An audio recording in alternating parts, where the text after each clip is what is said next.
ሰላማት ክቡራት መምሃራንን ወለድን ተምሃሮን ኣብዛ ቪድዮ ናብ ዙም ብሬክኣውት ሩም ብኸመይ ንኣቱ ክንርኢ ኢና።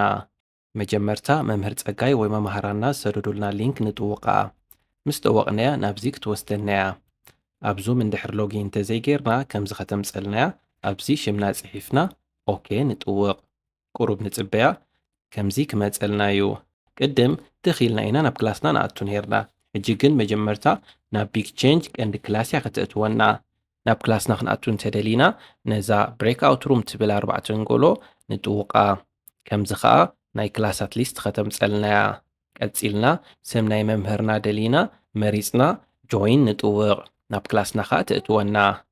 ኣጋጣሚ ብጌጋ ናብዘይ ክላስና እንተኣቲና ከምታ መጀመርያ ዝገበርናያ ናብዛ ብሬክኣውት ሩም ትብል ዘላ ጠዊቕና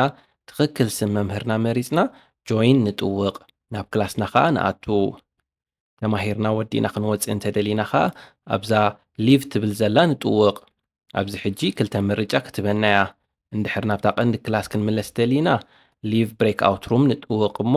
ናብታ መጀመርታ ክንኣቱን ከለና ዝኣተናያ ክፍሊ ክትመልሰናያ እንድሕር ጠቕላላ ካብ ዙም ክንወፅእ ደሊና ከዓ ሊቭ ሚቲን ንመርፅ